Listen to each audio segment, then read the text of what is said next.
Health authorities on the West Coast are raising the alarm again about opioid overdoses. According to BC Emergency Health Services, paramedics responded to 130 overdose calls in the province in a single day last Friday, a number reached only once before on April 26, 2017. So why the sudden spike? It's a combination of a couple of factors. There were a lot of overdoses in the safe injection sites and overdose prevention areas, and we knew there was something very toxic on the street. That combined with the fact that the income assistance checks went out where we always see a spike, resulted, we think, in this 130 overdoses.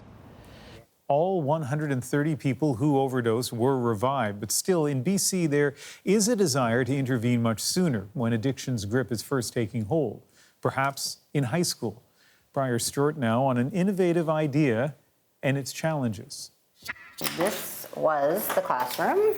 Inside this room are the remnants of Quest Collegiate in Barrie, Ontario, Canada's first and only recovery school. For the few dozen teens who went here, a key part of the curriculum was therapy and counseling in addition to academics. If they're not constructively present in the classroom, there's no point in trying to teach them history. Just stop and figure out what's going on. And that is the real power of the Recovery High School movement. Recovery schools are designed to help teens struggling with addiction and mental health issues. Quest, which started in 2014, was modeled after similar programs in the U.S. But this month it was shut down because there was no financial commitment from government to keep it going.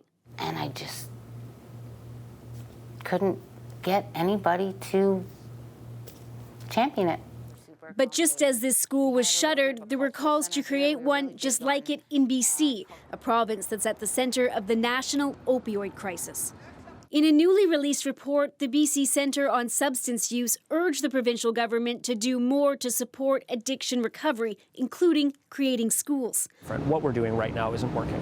Marshall Smith says with thousands still overdosing, health officials need to try something else.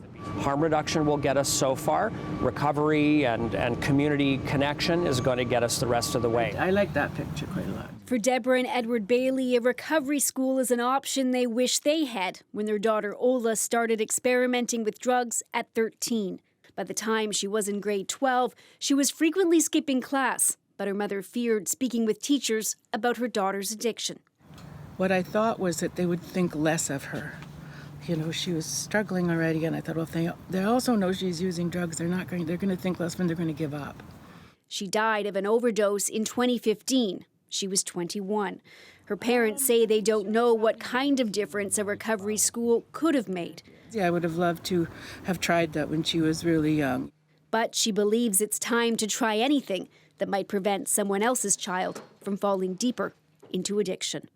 Briar Stewart, CBC News, Vancouver.